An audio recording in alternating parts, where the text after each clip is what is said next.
My name is Margaret Cole. I am 57 years old, and on the day my only daughter walked down the aisle, my husband leaned close and whispered, "After today, I'm moving out." His breath was warm against my cheek, his tone casual, as if he were commenting on the flowers. Behind us, his young assistant sat in the crowd, her diamond necklace catching the sun like a cruel signal. I smiled for the cameras, but inside everything froze. What they didn't know was I was ready. Before I continue, tell me where you're watching from. I love seeing the places these stories reach: small towns, big cities, even across oceans. And if you've ever felt the sting of betrayal by someone you trusted most, hit like and subscribe right now. This isn't just my story. It's the story of anyone who's been broken and rebuilt. I grew up in a world that praised appearances above all else. My mother taught me to sit straight at dinner, to smile even when my teeth ached, and to never let anyone see the cracks. My father believed that silence was strength. Maybe that's why I became so good at hiding what I felt.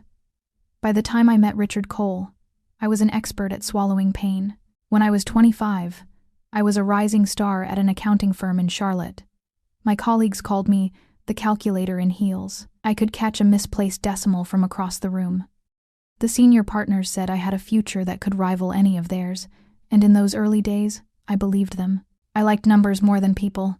Numbers never lied, never cheated, never whispered betrayal in your ear.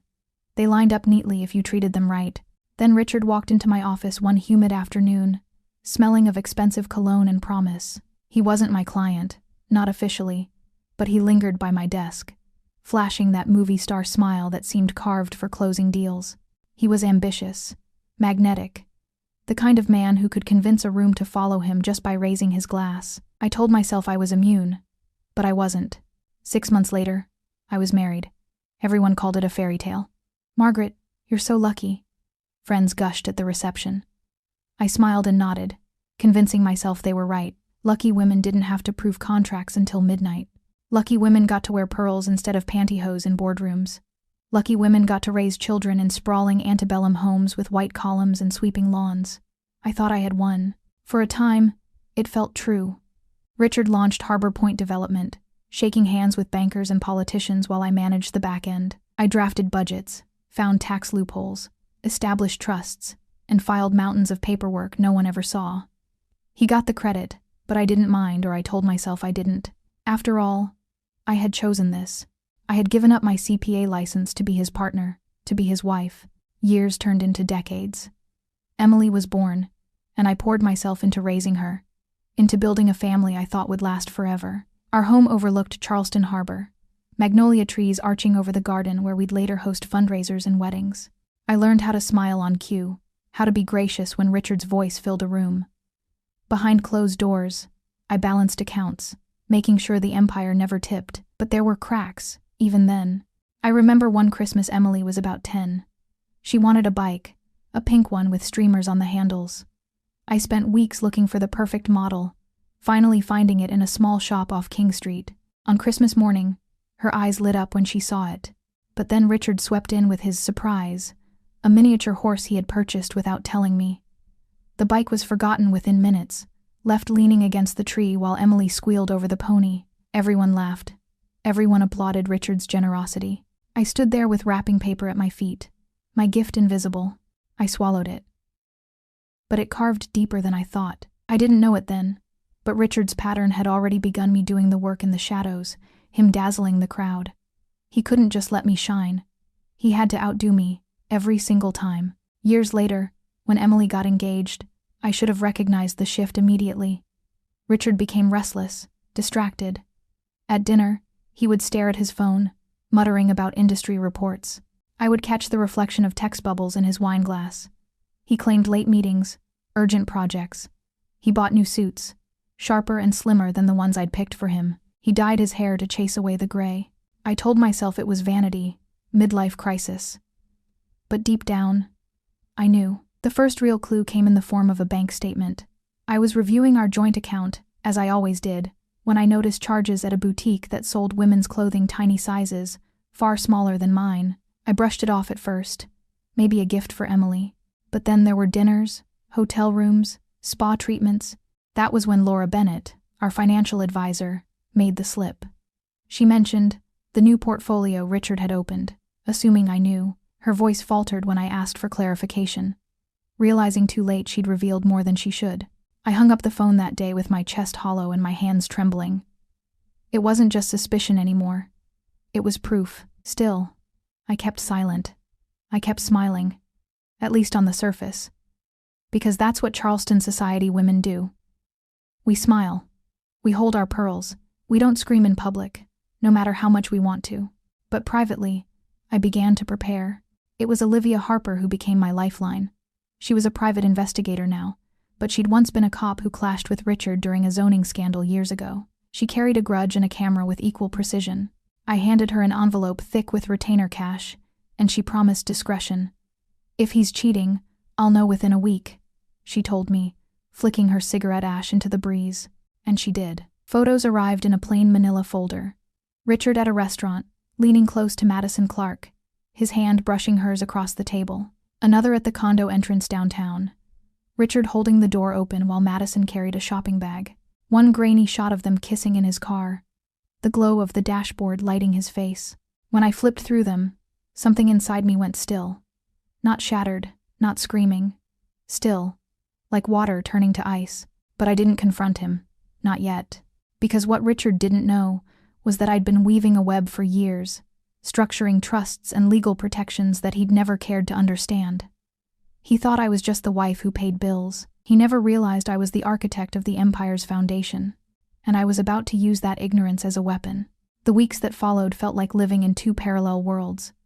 In one, I was the mother of the bride, busy with caterers, florists, and fittings.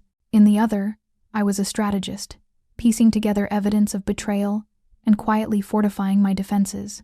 I remember standing in Emily's room, pinning lace to her veil while she chattered about color schemes and playlists. My heart should have been full. Instead, I kept thinking of the photographs in my nightstand drawer. Richard's lips pressed to Madison's cheek, his hand resting too comfortably at her waist. I wanted to scream. But Emily's eyes were bright, her happiness pure, and I couldn't steal that from her. So I smiled, adjusted the veil, and swallowed another shard of glass. The facade only grew harder to maintain.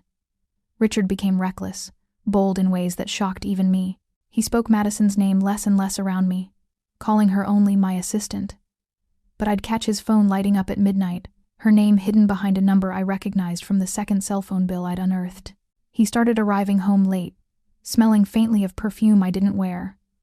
Once, I found a strand of blonde hair on his jacket. I tucked it into an envelope, not because I needed more proof, but because collecting evidence gave me a strange sense of control. Every secret I uncovered was another weapon in my arsenal. By then, Olivia had tracked down the lease on the condo. Richard had signed a 1-year contract, listing both his name and Madison's. The security deposit had come from a business account one I didn't even know existed until I traced the transfers. It was almost laughable.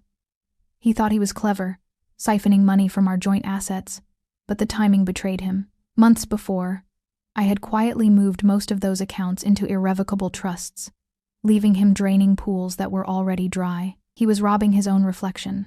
One night, I confronted him, unable to keep the mask on any longer. I laid the printouts on his desk. Unauthorized transfers, hidden accounts, the condo lease. His eyes flicked down, and for the first time in our 30-year marriage, I saw his confidence falter.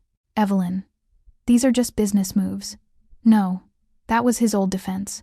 With me, it was, "Margaret, you've always trusted me. Why start doubting me now?" "This isn't trust," I told him, my voice cold. "This is theft, and I know about Madison." He stared at me then, a long, hard look, as if recalibrating. I wasn't his wife anymore. I was an opponent. "What do you want?" he asked. Not an apology, not an explanation. Just the calculation of a man caught with his hand in the till. "I want honesty," I said. But he had none to give. He turned to the window, his reflection in the glass looking more like a stranger than the man I had married. That was when I realized he wasn't just leaving me. He had already left, months ago. All that remained was the performance. I left his study with my heart thundering, but also with a strange sense of clarity. I wasn't powerless. I had been preparing for this longer than he could imagine. From that night forward, my life became a dance of deception. In public, I played the perfect wife. At fundraisers, I stood beside him, nodding and smiling, while guests toasted his brilliance. But in private, I met with Daniel Grant, our lawyer, and signed papers that shifted property titles, restructured investments, and shielded every asset I could. The Charleston house, the Kiowa Island retreat, even the rental properties downtown, all secured behind walls Richard couldn't breach without my signature. It was Daniel who coined the phrase, the surgical approach. He advised patience, not rage. Let him think he's winning, Daniel said, sliding legal documents across the mahogany desk. The more he takes, the deeper the hole he digs. I took his advice. Meanwhile, Olivia's photos piled higher. There was one of Richard holding Madison's hand in the back booth of a restaurant, her face lit by candlelight. Another of Madison stepping out of his car with a bag from a boutique I recognized because the charge had hit our joint account. The evidence was undeniable, but I still told no one. Then came the text message. It was late one evening, and I was reviewing bank statements when my phone buzzed with a number I didn't recognize. The message was simple. Check account 4,571. My pulse quickened. I logged in and found another transfer. Tens of thousands drained to fund an account with only Richard's name attached. It was the final puzzle piece. The confirmation that he wasn't just unfaithful, he was preparing to vanish with our fortune. At the time, I assumed it was Olivia who sent the text, a quiet nudge to look closer. I didn't know until much later that the truth was even stranger. But back then, the message was all I needed. The days leading up to the wedding blurred together in a haze of silk swatches and legal strategy. Emily fretted over seating charts. Richard played the devoted father of the bride, rehearsing his speech in the mirror. I watched him, smiling at his own reflection, never realizing he was rehearsing for the wrong audience. The rehearsal dinner was the hardest. Richard stood before a crowd of family and friends, glass raised high, speaking about love, commitment, and the strength of marriage. His voice rang with sincerity, his eyes even damp with emotion. Guests dabbed at tears. Emily clutched my hand, whispering, "Isn't he amazing?" I squeezed back, forcing a smile. Inside, I burned. Every word was a lie, every toast a dagger. Later that night, I went to the bank and placed everything in a safety deposit box. The photographs, the financial records, the divorce papers Daniel had drafted weeks earlier. As I closed the metal door with a soft clang, I felt a surge of calm. The weapons were locked and loaded. Richard thought he was orchestrating a clean escape, leaving me cornered and helpless. He had no idea he was walking into a trap of his own making. By the time dawn rose on Emily's wedding day, my mind was steady. I dressed in pale blue silk, clasped the pearls around my neck, and painted my face into serenity. Richard might have chosen the moment of maximum humiliation to whisper his betrayal.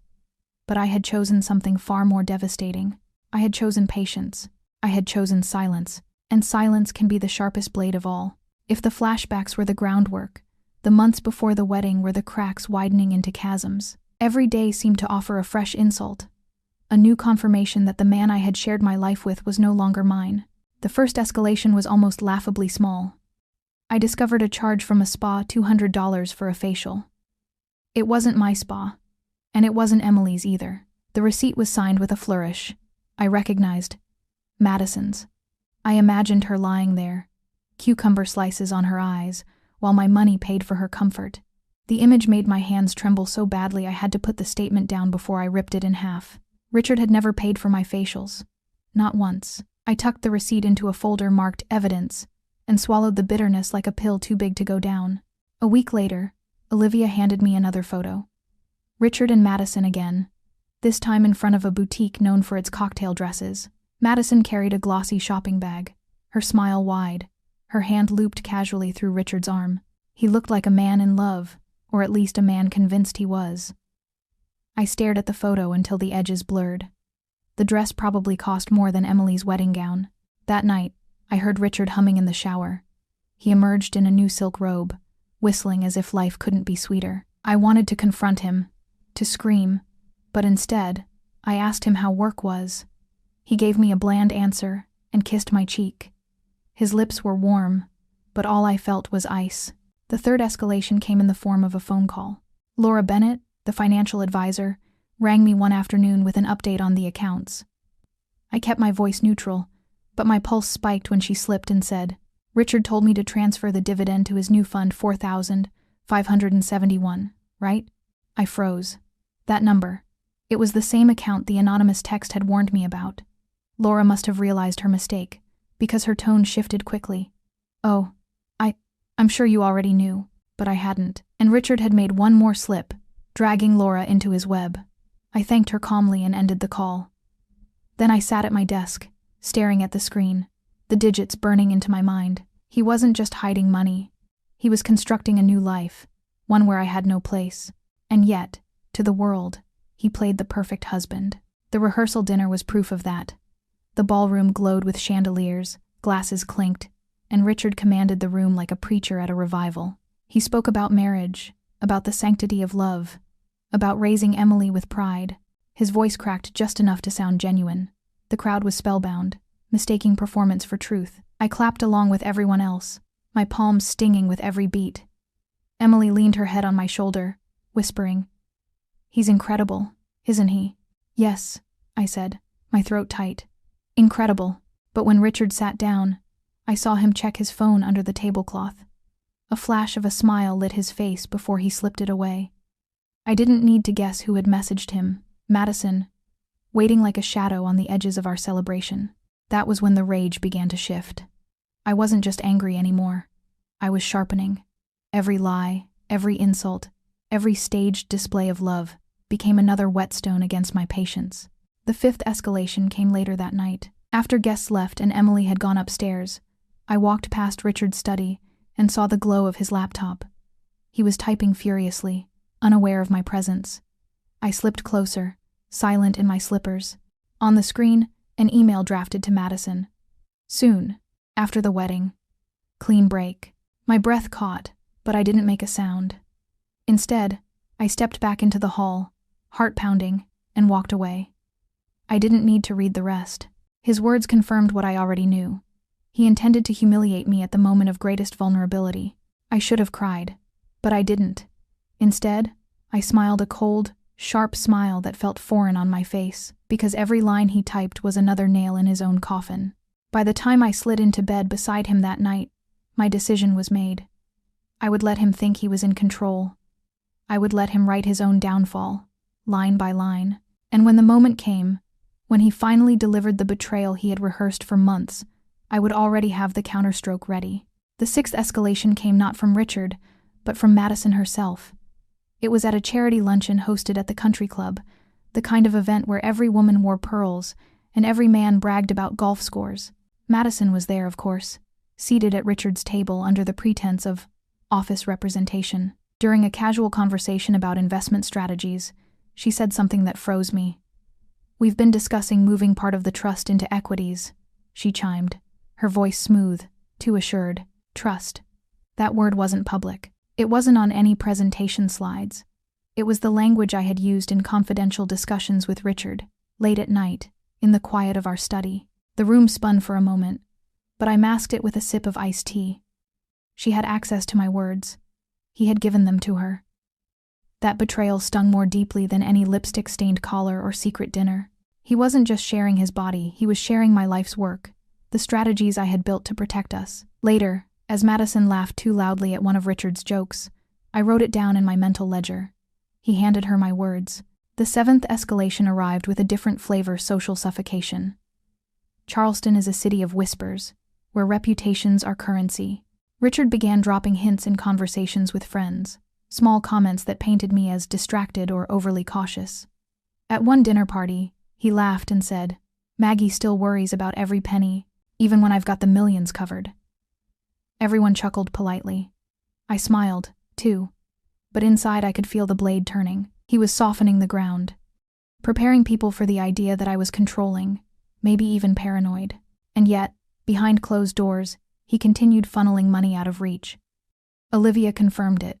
Another series of transfers to account 4,571, growing larger each week. He was bold, reckless, convinced of his genius.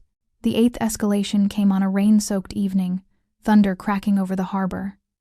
I walked into his study holding the latest statements. "Richard," I said quietly, "when were you planning to tell me you've been draining our accounts?" He didn't flinch. "I've earned that money. I have every right to protect my interests. By hiding them in accounts with only your name? His jaw tightened. You've always managed the details, Margaret. Maybe you're slipping. The words cut deeper than he realized. Slipping. As if decades of precision and sacrifice could be erased with a single insult. I left the papers on his desk and turned away. Behind me, his voice carried. You should trust me. You always have. But trust was already dead. The 9th escalation arrived with cruel irony at Emily's bridal shower. Richard showed up with flowers, smiling like the doting father, and gave a toast that left everyone misty-eyed. Family is everything, he declared. His eyes flicked to me, holding just a second too long, as if daring me to break the illusion. I clapped with the rest, but my nails dug half-moons into my palms. That night, I opened the safe deposit box and laid everything out on the table. Photographs, receipts, statements, the draft divorce papers. I reviewed each document until the edges blurred, then placed them back in the box. The ritual steadied me. The 10th escalation was the rehearsal dinner. Candlelight flickered, glasses sparkled, and Richard stood tall at the podium, a man adored. He spoke of commitment, of 30 years of marriage, of the love that had carried us through storms. Guests rose in applause. Emily wiped tears from her cheeks. Richard bowed his head modestly, basking in their admiration. And then, beneath the tablecloth, I saw at his phone lighting up with Madison's name. He glanced down, lips curving into the faintest smile. The crowd was still clapping, oblivious, but I saw everything. I didn't cry. I didn't storm out. I simply took a sip of wine, tasting iron instead of fruit, and filed the moment away. Every act of arrogance was another stone in the wall I was building around myself. By the final week before the wedding, my silence had become my armor. Richard believed he had orchestrated the perfect escape. Madison believed she was stepping into the life of Charleston's next power couple. Even Emily, glowing with anticipation, believed her parents were as solid as the white columns of our home. But beneath the magnolia trees, in the shadows of the garden, I was already sharpening the blade of truth. He thought he was preparing to leave me. What he didn't know was that I had already left him in my mind, in my heart, and in the fortress of law and paper I had built behind his back. The garden looked different once the guests were gone. Hours earlier, laughter and music had poured through the magnolia trees, the clink of champagne flutes echoing under the white tent. Now, only scraps of ribbon clung to chairs, rose petals scattered across damp grass, and the faint hum of cicadas filled the silence. Richard stood beside me, sleeves rolled, tie loosened, his hair mussed from too many congratulatory embraces. He looked satisfied, almost smug, as though the performance of the evening had sealed his triumph. "That went well," he said, surveying the remnants of our daughter's wedding. "She looked happy." "She did," I agreed softly. My voice was calm, even pleasant, but inside my pulse drummed with a cold rhythm. He turned toward me, serious now. "Margaret, I know today must have been hard, but I think it's better this way. Clean break, no drawn-out arguments. We can keep it simple." His words hung between us, bold in their audacity. He had just orchestrated the grandest illusion of family devotion in front of 300 guests, only to peel it away in the shadows, as if it meant nothing. "A clean break," I repeated, tasting the bitterness. "That's exactly what we need." Something flickered in his expression, a momentary hesitation. Perhaps he expected tears, maybe pleading, but I offered neither. Instead, I reached into the small evening clutch I had carried all night. "I prepared something," I said. I handed him the manila envelope, its weight deceptively light. He frowned, curiosity prickling, then slid out the contents. At first, his eyes moved lazily across the first page, the way one glances at a menu. But then his brow furrowed, his mouth tightened. He flipped to the next page, then the next, faster now, color draining from his cheeks. "What is this?" His voice cracked on the edge of fear. "Divorce papers," I said simply. "Filed 3 weeks ago." He looked up sharply. 3 weeks. "Yes. The day after I found the lease for your condo downtown." The silence that followed was thick, broken only by the distant buzz of the caterer's truck pulling away. Richard's hand trembled as he flipped to the asset list. There, in black and white, was every transfer he'd made, every hidden account, every penny funneled toward his new life with Madison. But more importantly, there were the documents showing the trusts, the restructuring, the legal walls I had quietly built. "No," he whispered, scanning the dates. These accounts. They were mine to protect, I said evenly. And I protected them months before you began your transfers. You've been moving money you no longer had legal access to. His jaw tightened, desperation bleeding into his features. You can't do this. These investments, they were supposed to. They were supposed to fund your escape. I finished for him. Instead, they've documented your fraud. He flipped another page, then froze. This time, it wasn't financial documents staring back at him. It was a printed email chain, his own words to Madison, edited to show coercion, pressure, promises that now read like manipulation. I had curated them carefully, with Olivia's help, turning arrogance into evidence. Richard's voice was hoarse. Where did you thought your emails were private? I tilted my head, my smile cold. Nothing you've done has been private. For the first time, I saw genuine fear in his eyes. His breath quickened, his composure cracked. If this goes public, it'll destroy me. It doesn't have to, I replied. Sign the agreement. Cooperate with the asset recovery. And it stays between us. He shook his head, disbelief written across his face. You set me up. No, Richard. You set yourself up. I simply let you. The words landed like a blade. He staggered back a step, clutching the papers as if they might dissolve in his hands. The confident man who had whispered his departure at the altar hours earlier was gone. In his place stood someone cornered, diminished. A faint buzz vibrated in his pocket. He pulled out his phone, desperate for rescue. But when he read the screen, his face went even paler. The message was from Madison. I can't do this anymore. Don't call me. He stared at it, his hand shaking. His so-called future had evaporated in a single text. I stepped closer, lowering my voice until it was a blade against his ear. You wanted a clean break. This is it. You've lost me. You've lost the money. And now her. He closed his eyes, as if the world had tilted off its axis. For once, he had no speech, no performance, only silence. I turned away, my heels sinking into the grass, the scent of magnolia sharp in the night air. Behind me, Richard stood in the ruins of our daughter's perfect wedding, clutching the evidence of his own undoing. I didn't smile, not fully, but a flicker tugged at my lips.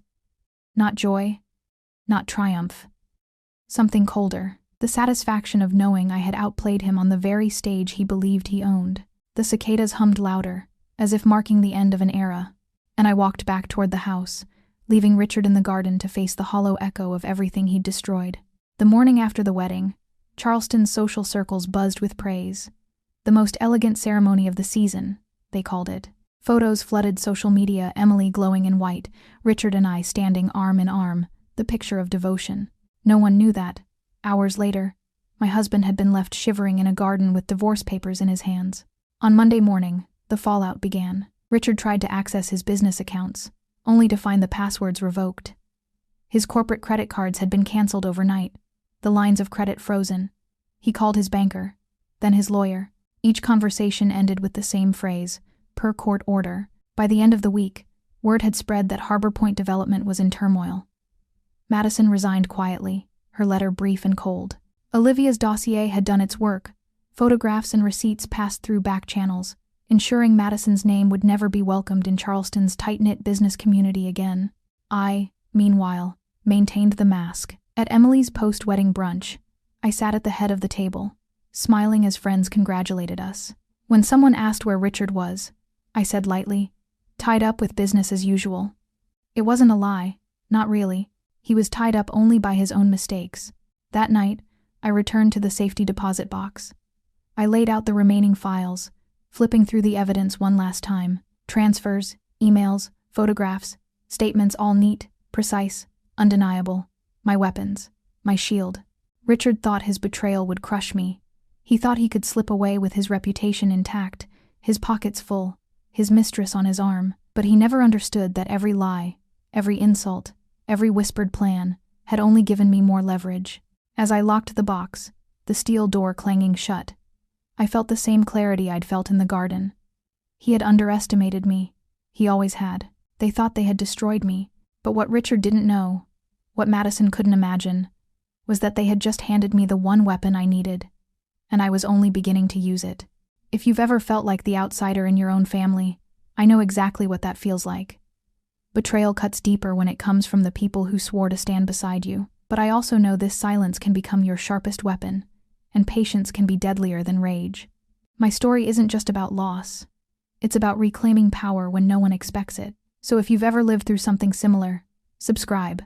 Stay with me, because this story isn't over, and neither is the reckoning that comes after betrayal.